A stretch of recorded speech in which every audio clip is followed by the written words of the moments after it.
Today's episode is a slightly different one. My name's Amelia and I work alongside Warren, your usual host at Evolve.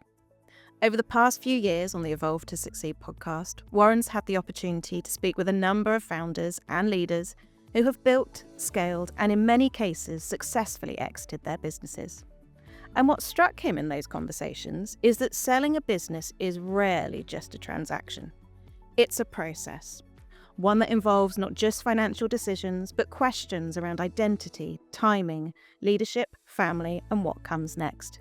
So in this episode, we brought together a number of those conversations to explore a simple question. What does selling a business really look like? You'll hear honest reflections on the realities behind the headlines, what people wish they'd known earlier, the mistakes that are often made, and the emotional as well as the practical side of stepping away from something you've spent years building.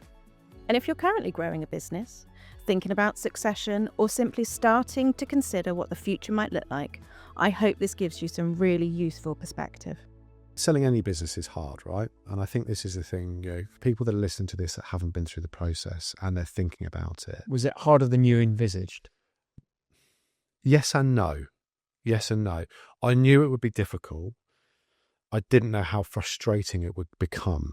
And there's certain parts of it that you kind of get, you can talk through and you can walk people through stuff, I don't know what I should or shouldn't say, but we had a tax advisor who came on a call and said, what are the company cars used for? And I felt like telling someone was used to deliver milk, mate. What do you think? It's like, it's pretty obvious, they're used by the staff to drive around the country to do their job. But because of the fact that it was backed by KKR, because of the fact that the overall owner was of that level, what I hadn't appreciated was how much covering needed to be done from the advisor's point of view so that they could sign off to say the transaction was sound and okay. Yeah. So it wasn't so much from them checking that the business was sound. It was them kind of saying, yes, it is. And by the way, we've asked all the questions that we need to ask. And, I once said to someone, they said, how does it kind of feel when you're going through it? I said, it was like, so let's say you got 100 clients. It would be like selling a 100-bedroom mansion, and every single room you have to explain what's gone on in every single room. Yeah. Oh, when did you last change the light switches? Who did you use to change the light switches? Have you got the receipt for that light switch? And you find it really, really frustrating. And there was a point when I picked the phone up to our lawyers, who thankfully weren't a point scoring position, and just said, tell the other side to get a grip, because they're doing my nutting now. Yeah, you're up at 6 o'clock in the morning on a call because the advisors are then going to be talking to the other side's advisors. You'll then get, we're agreed on this, and then they'll go back, they found something. And you've just got to be really prepared to be prepared for the unexpected. And be resilient, isn't it? It's being resilient through that sub process. Yeah. And that comes back to the point of having the right people around you. You've got to get on. I always work on the people on the basis of, you don't have to like the people you work with. You got to respect them, right? But there is an advantage if you've got a corporate finance advisor there. If you're planning on going through this journey, get to know them really well. Know when you can speak to them, know how they are as individuals, get them to know you, get them how they can calm you down, how they can help you in those moments when you're getting really frustrated with the process. And the same with your lawyers as well. Pick the lawyers, that are best suited to you. And we were really fortunate. Both KPMG and DWF did a great job, and a great job in some instances of calming myself and Graham down. Saying, take a breath. Yeah. It was really. Looking back on it, it's a massive learning thing. It's a great process to go through. But when you're sat there and you're going, we said this is going to be 8 weeks, guys. You're now at 12, and we're still nowhere near feeling like you're close. You then, how do you apply pressure? Who applies the pressure? How do you do that? And you see lots of subtleties in it, isn't it? Yeah, it's that fine piece of, I'm still talking to the buy side MD, and our relationship remains relatively strong, but you don't know whether that discussion is a little bit of lip service. I'd like to think it was, and there's still a respect there. We still speak to one another. I'm really pleased. We've got a deal done. Yeah, correct. Yeah, but you don't know, how much of it how much you can and can't say. Do you then go to the part of, we got to the point where the exclusivity expired, and to hold their feet to the flame, they said, can we extend for another 2 weeks? We said no. Off we go. Yeah. Get the deal done. You've got everything, and you keep introducing new stuff. So the answer is no, guys. And in all of that process, you talk about frustration, resilience. when it goes wrong on a seller side is where deal fatigue does pop in, and you start making compromises and you start giving. How did you ensure that, obviously just stubbornness, that you didn't suffer from deal fatigue and roll over on points? I think looking back on it, our deal, the actual length it took. So we were January. We agreed exclusivity. We actually signed early May and executed 5 weeks later because we had a split exchange and complete. And that is the one thing that I would say to people: if you can avoid that, do. Okay, we had to, because we had to go to the Competition Commission. They wouldn't sign it off. They wouldn't do the deal without it for various different reasons that I won't bore your listeners with. But that was the biggest issue behind it, because it just creates this whole degree of uncertainty around you're effectively still own the business. The buyers have a right to buy the business, but there are certain things you're not allowed to do. And if certain things happen, you have to report it to the buy side, and if you don't, you're outside of the agreement, etc. As a lot of people know. So, in answer to your question, when you look at it from that perspective, it was only 5 months. So that's how we managed to avoid it, because I think we were quite quick in execution. As you were going through the process, it felt like it was 6 years as far as I was. Because your life does get put on hold. It does, yeah. And life, everything else you'd love to do in life, just you're surviving on 2 hours sleep. You're snapping at everybody for stupid reasons. You're falling out with your family, your friends, your colleagues, everything. And you're finding it really quite challenging to that point. Somebody phones you up at 11 o'clock at night, and you're going, "Why am I talking about this at 11 o'clock at night?" And then you're going, and you then get into point scoring positions, and that's the deal fatigue piece, because you're going, and that's actually, to be honest, where there was a really good value in the relationship with. I was doing the diligence, Graham was away from it, and we had a conversation one night, like the detail of what it was about. I said, "I'm really frustrated with this. They're holding us over a barrel. We're trying to do this, we're trying to do that. I really want to push back on it." He goes, "It doesn't matter." He goes, "I'm perfectly content to concede on this point, because it just simply doesn't matter. It's not going to affect our price. It's not going to affect anything. Brilliant. It just doesn't matter. It's not." And that's the other thing about deal fatigue. You can lose your perspective. You can give, but you lose perspective when you start bumping heads. You don't necessarily. And to have somebody say that must have been really valuable. Yeah, it was, yeah. And at the time, you're still running the business day to day. So how did you manage that? Or was that just the case of working hard? I'm going to say I was relatively fortunate because of the relative speed of the transaction, looking back on it. And I did have a very good team as well, and kudos to them, and my thanks to them as well, they were able to run the business day to day. I was able to take that step back. I stopped. It was probably a period of 2 months where I didn't go in the office, and everyone knew something was up, but the business didn't know that we were selling. We hadn't even announced it to anybody.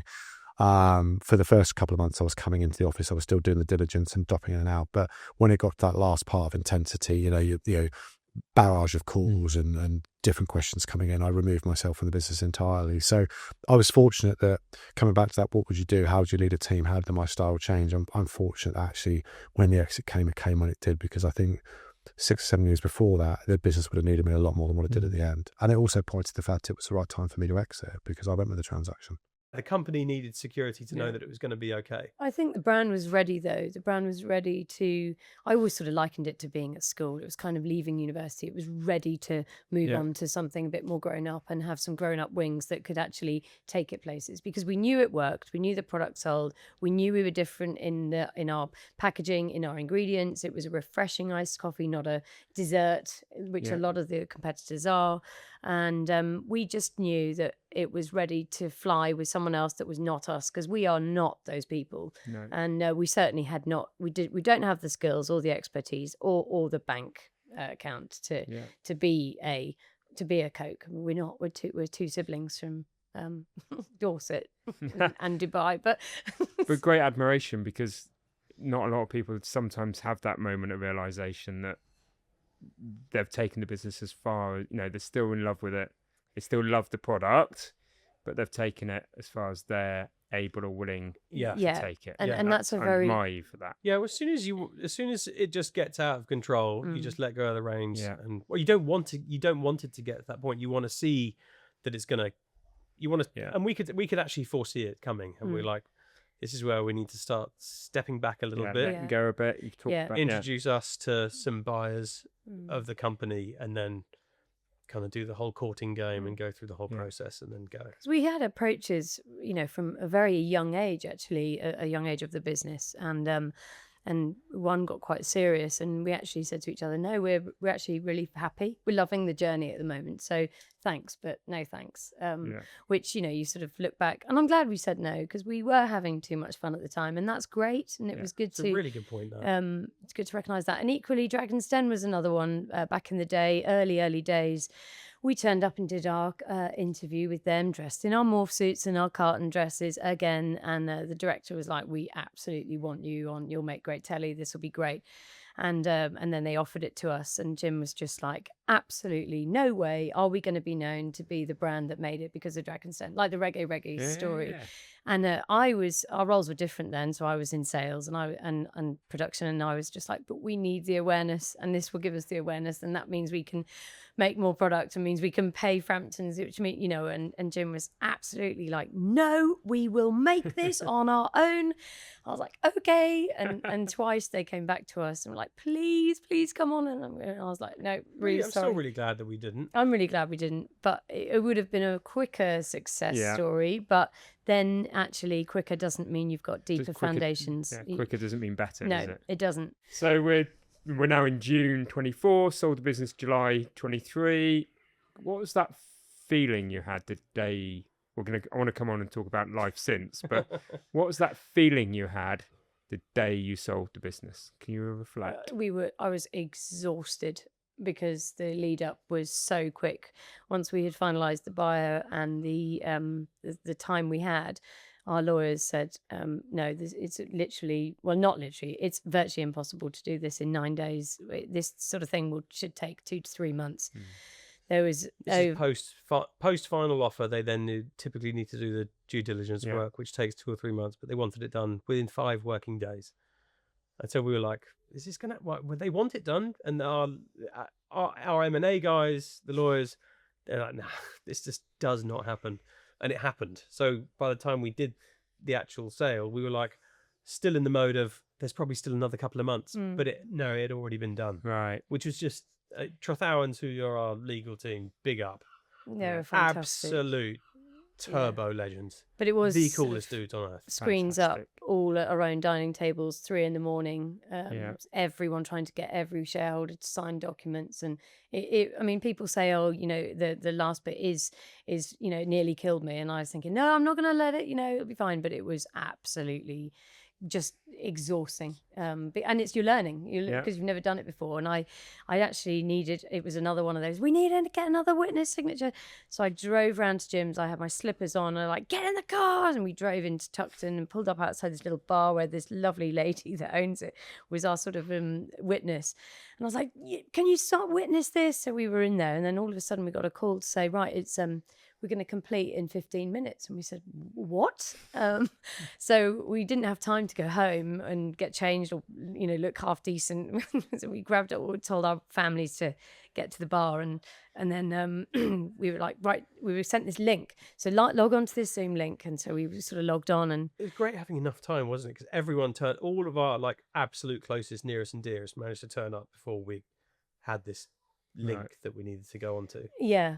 And we're sort of waiting in the waiting room, and it's spinning wheel of death, and no one's turning up. And then our MD gets a call from the lawyers, and he takes the call outside, and he's marching around the pavement up and down. And Jim and I are looking at him like expectant parents, like what's happened now? And then he came in. Oh no, it's aborted. There's something there's an email that was sent in 2014 that they need to clarify. It's like, oh right, okay. And then it's like, right, back on. We're going to complete in the next 15 minutes. So, and there were 3 aborts, and then we got to the last one, and we're now in like the Zoom link number, God knows how many, because there'd been so many Teams meetings, and we thought we were on the right link, and we weren't, and we're waiting in this waiting room, and then Luke got another call, and we were like, this is just ridiculous, and then he came inside and he went, oh, it's done. And we were like, well, we're not. I'm still waiting. I'm still trying to log in. We've missed the moment. Yeah. What do you mean it's done? They said, oh, they were waiting for us in the waiting room, but we've been given the wrong link. We were on the wrong code. link. And it was really like, it's done. What do you mean it's done?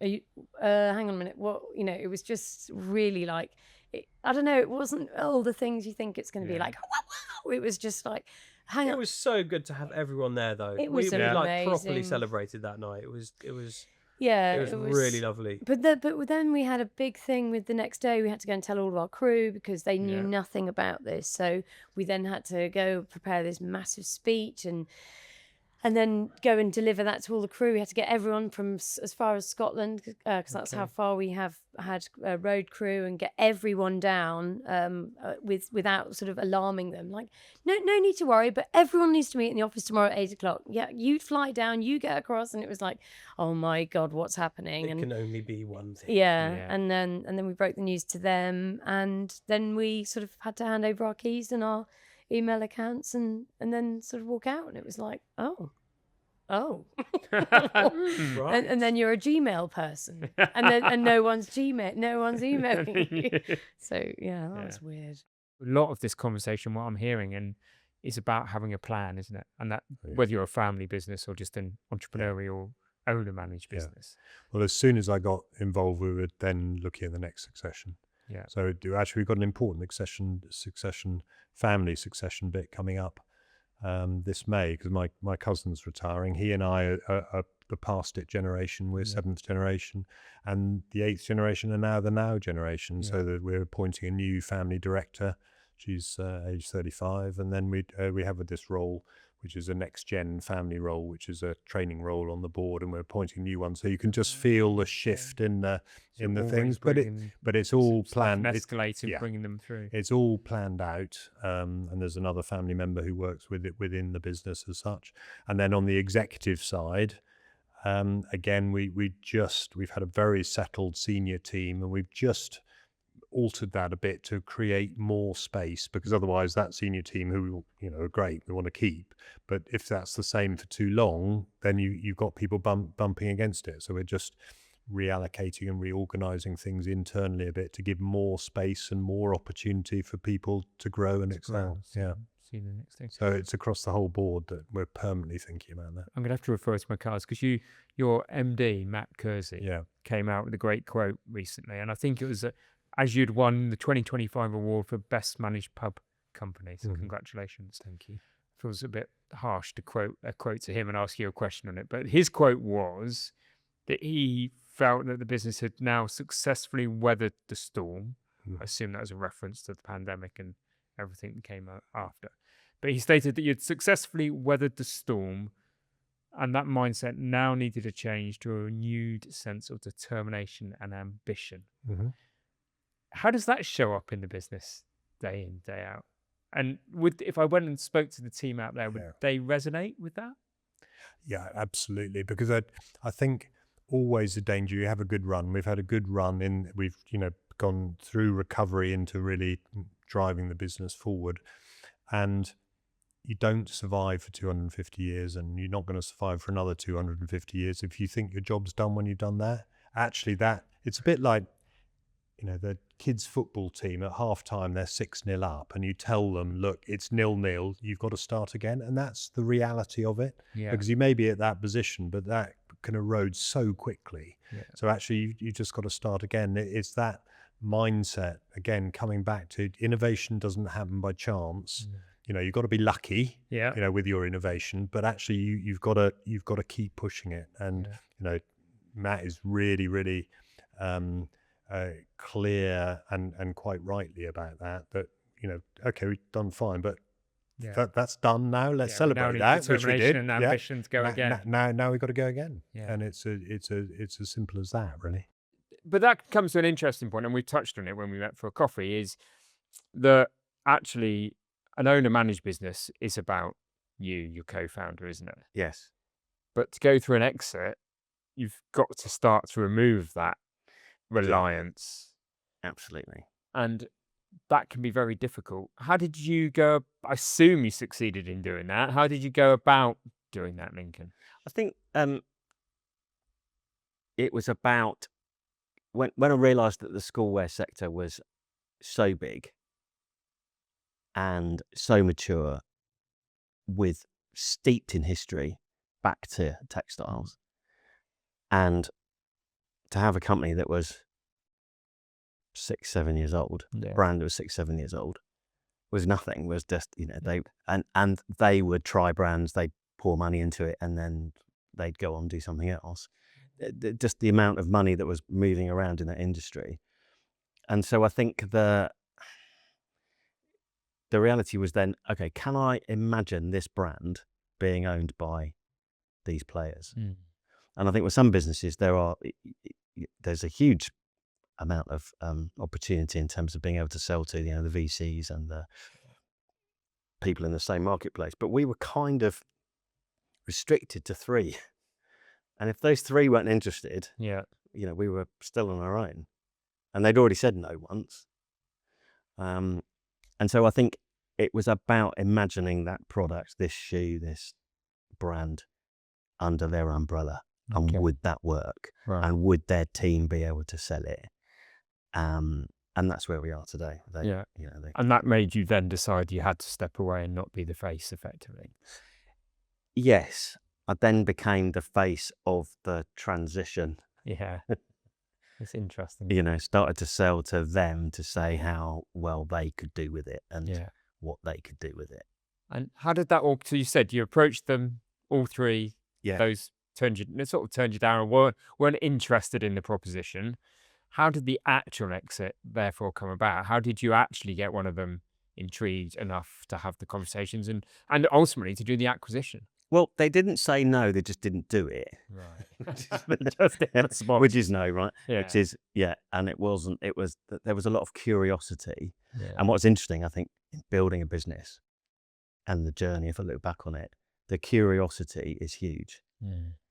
And you can come away, I'm sure you've come away from a meeting going, that was fantastic, they're going to do it. Yeah, the buying signals were there, they loved me, they loved it. And then you get the email a few days later saying, no, we're not this time. You know, and then you're crestfallen, of course. And I think we continued to turn up at that show and we continued to do better and we continued to improve. And that was then the change, was that, okay, we're going to put some real money into this show. So where before we would spend £1 and we'd expect 2 back. Yeah. Now it was just spending money as an investment in the hope to throw a line or hook out. Throw a line, to see if these guys would support us. And I think we spoke to a number of people, and there were some strategies that we worked out. Well, one was complete acquisition. One was using them as a distributor, because don't forget they had an amazing customer base and a warehouse and a pick pack facilities. Yeah, you know, they didn't have to invest in anything to do it. They just slotted it into what they were currently doing. So distributor model, buy us outright, or just working closely with them. So those were the kind of the three options. And the one that was taking the most traction was the distribution model, where we would be the designers of the brand and would assist with the marketing, but they would satisfy the route to market. They would satisfy the route to market, the delivery and the logistics and all of that. And at one of many board meetings that I was never invited to, they decided that they would rather just buy it and bring it within their mix. There was a seismic change within school uniform at this point, in that the Labour government in their manifesto had said we're going to reduce the number of items in the basket, and that meant that they could see a revenue drop. Yeah. So they then also... This was an easy replacement. And this was an easy replacement, So they'd need school shoes. Yeah, so they could maintain their revenues that they were used to by bringing in another product line. Okay. And I quite often ask this question. How did it feel the day you signed the deal? I was all over the place. Yeah. I was in Lisbon. I meant to go to Lisbon having signed the deal, but it was delayed. And I pulled out of the car hire place and immediately drove on the wrong side of the road. Right. So I wasn't thinking straight. It was mixed with a massive high. Yeah. This is really exciting. What does this mean? Yeah. And it was, what does this mean? What does this now mean? What does this look like? What does this? Yeah. Right. And then a bit of sadness. Yeah. It always is that. I describe it, I've said it time and time again, but as feeling numb, nearly. Yeah. And being your baby, isn't it? Absolutely. Yeah. And this is just typical me. They then kept me on for a period of time to go and visit customers with their business development managers, their BDMs. To do the transition. To do the transition. And I said, look, why don't we do the training of the product on the road in front of customers? So you come with me, we'll go and see a customer, we'll sell some products, and you can see the methodology and approach. I just took over. I went into auto mode, got the pad out, wrote the order, and the poor BDM sat there going, I haven't really done much of a transition. Yeah, exactly. I've just listened. Yeah. So that, I went into auto mode, and then it took some time to sort of unpick that. So that's all going well. Business is going well. Post-COVID, things return to normal. Your wife's in the business. Yeah. You're looking at your spreadsheets. You're being strategic. I love spreadsheets. Obviously, you've now sold the business. What happened, and when was the transition between I'm loving being a business owner? Yeah. Straying on being an investor in terms of time to spend to it. But now I think we need to exit this business. Can you remember, was there a moment in time? Yeah. And how did that come about? So that was through function of COVID, through COVID. Yeah. So we were doing we were doing all those talks through COVID on Teams, or when everyone learned to use Zoom online. Remember that was the first time everyone was using Zoom and all that sort of thing. And so the business pretty well shut down. We went from reducing to just a few schools doing packed lunches to when everything was closed and it was full lockdowns. Yeah. And everyone was on furlough, and we shut the shop up, and we were just at home, and everyone had a lot of time to think. We were lucky with a nice house, garden, sunshine, and all that sort of thing. It was time to think. And I'd always thought, one day I'm going to sell the business for loads, and that's it. So on that ESBI journey, so when do I go? When am I going to exit, and that sort of thing? But that was never crystallized. That was always one day we'll sell the business for loads and we'll be fine. Yeah. Do you know what I This mean? is my retirement plan. This is my retirement plan. That was it. That was my retirement plan. One day I'll sell the business for loads. And then I said during COVID, it was like, it was sort of that epiphany moment of, well, when's one day? Yeah. And how much is loads? Yeah. And I hadn't really thought about those two things, and so I was like, that's a really good question. Yeah. And so I didn't really know when one day was, but I knew I wanted to be early, before I was 60. Okay. And so at this point I would have been early 50s, I guess, 52 or 3 or 4, whatever COVID was. And then the next question was, what's loads? Do you know what I mean? Because when's enough? So that was the question. I'd never considered that. I didn't know what do loads mean? And then that leads to the question, so what's enough? And then started looking stuff on the internet, and I realized the thing you've got to think about is how much money do you want to spend every year for the rest of your life? Yeah. So you don't know. So I'm thinking, what I was thinking, how much is loads? 2 million, 10 million? I don't know, and started like learning, reading up and finding out about that sort of thing, retirement and all this sort of stuff.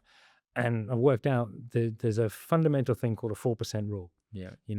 And basically it means however much money you've got, you can afford to spend 4% of that, and that money should last you 30 years. Okay. You know what I mean? Yeah. So if you've got £100, you can spend £4 a year, and after 30 years, you'll just about have run out based on a 4% return. Yeah. And inflation of about 3%. Okay. The that inflation, kind of formula that says I'm going to earn some money on what's the Well, that just lets you, that sort of gives you a ballpark and think, right, if you want to spend 40 grand a year for the rest of your life, you need £1 million.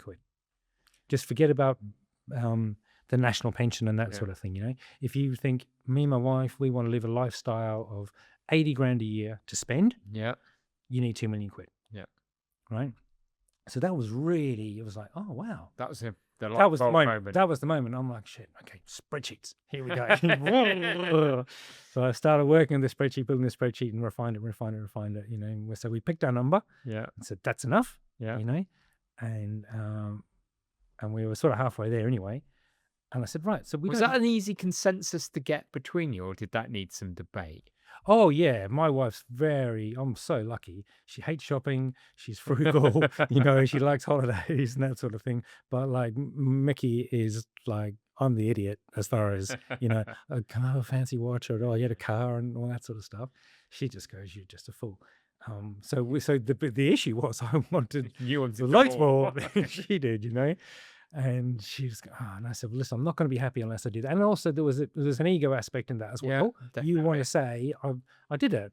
Yeah. I didn't want to say I've just done just enough and I'm going to be, I'll be okay. I'll be okay. It'll be fine. That's it. I wanted to, we've worked really hard. Yeah. You've spent 25 years growing your children. Do you know what I mean? You've spent 25 years doing nothing else except growing your business. Yeah. But growing your children and your family and staying married. And through all of this, that's a really hard thing to do. That's the things I'm most proud of is my children staying married, because lots of people don't do that, and that's hard work. And then growing a business and making that successful in that order. Yeah. Do you know what I mean? So anyway, so we come to that number, and she was like, "Well, I'm fine here," and I'm like, "Well, no, I'm not fine there. I want to be there. We need to be up here." Yeah. So we worked out the numbers, and that was good. And I said, right, so we're just going to sell the business then. And she goes, I don't want to sell the business. I really like what we're doing in the business. And I said, well, that's fine, but I don't want to be involved. I'm not interested anymore. I knew I would have to be because big shit would fall apart and then I'd have to come in and sort it out. Do you know what I mean? Yeah. And she goes, well, I don't want to be involved really if your heart's not in it. And I knew my heart wasn't in it when some staff came to me with some issues. Okay. And it was post-COVID, which was really difficult for us. Ukraine then had massive... You went from zero to everything all over again nearly overnight. It was, when the schools came back. Yeah. Oh, God. They came back at 3,000 a day. Just like that. And then the Ukraine thing, supplies were just a mess. Yeah. So we were ringing people up in the morning and saying, we promised you today that's not coming. This is what's coming instead. Yeah. And we were scrambling and scraping all the time to find, and it was just exhausting after COVID. So I found those years 2020 through to about 23, they sort of break me a bit. Okay. There was really they were the exhausting. The most exhausting. There was just suffered so much at stake, Yeah. And of course the business is much bigger at that point. Yeah. And you're starting to think about selling it and what loads is, etc. That does. I mean, I've been there, and actually, when you're going through that, I think this might be our time to go. That adds another stack of pressure on it because nothing can interrupt. Don't fuck up now. No, this is 20 years. Don't fuck it up. Yeah. You've really got to focus. You're on right. We need consistency, and you don't really care that much. Yeah. Your heart starts to. You do care.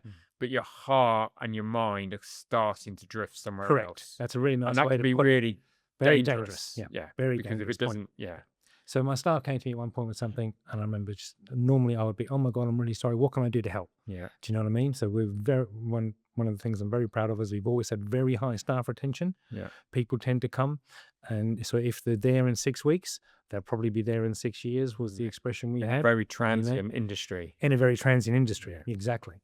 And so people fit, and if they fit, they stay. It's a very strong team. And I would always support and care and make sure that was one of my most important roles, was making sure everyone was happy on a Monday morning to be getting up and coming to work. And some people came to me, and I remember thinking, I just don't care. Just sort your shit out. Just do your job. I remember walking away that afternoon and going, that's really bad. Yeah, this is not fair on them. Yeah. And you're fooling yourself if you think this is a way to run a business. So that was part of the moment. Great self-awareness, though. Hey, great self-awareness. Yeah. Oh, you take that as a compliment. Yeah, thank you. But you know that in your soul. You just like, don't, mate. This is not good for anybody.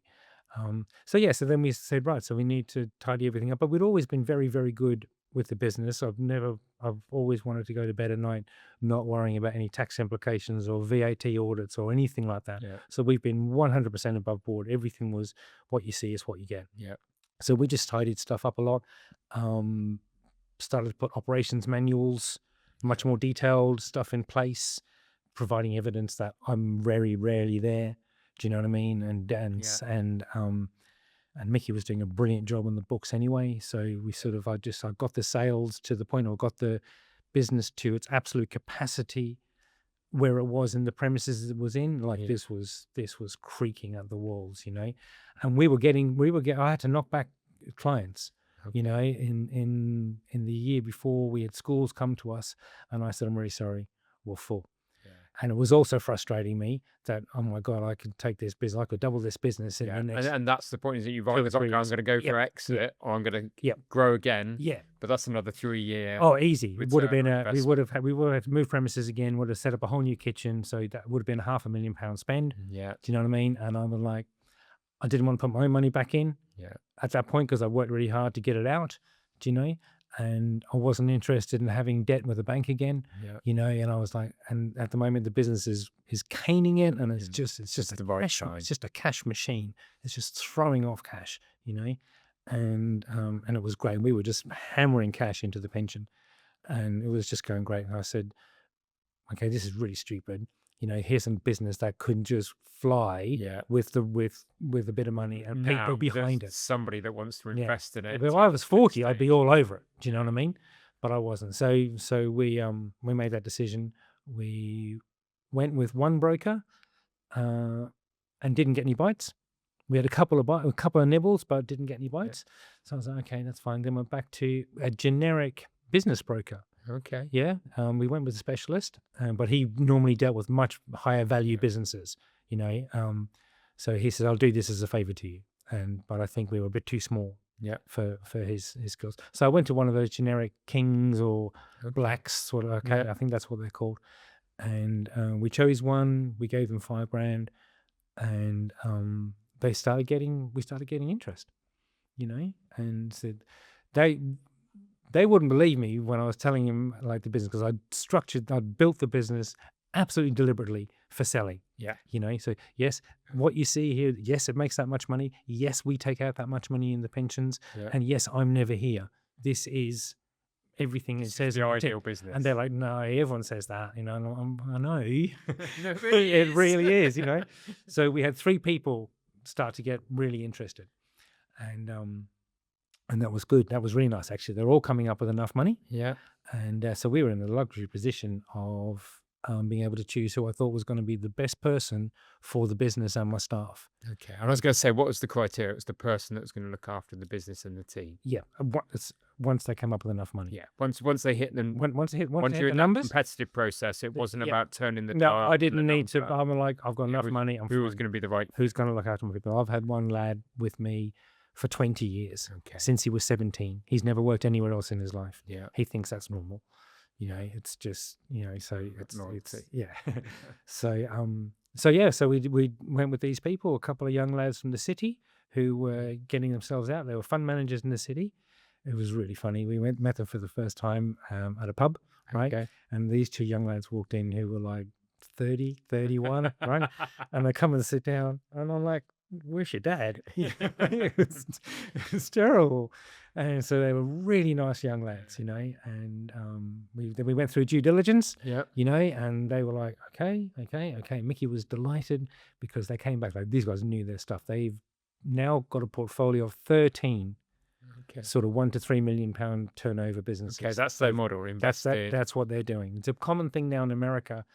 There's loads of people like you and me who have built really simple, boring businesses, plumbing companies, like my one, school meals companies, you know. So imagine that the plumbing company, the guy who's got 5 vans, he's got 5 plumbers working for him, you know, he's been doing it for 25 years. He's now 55, 60.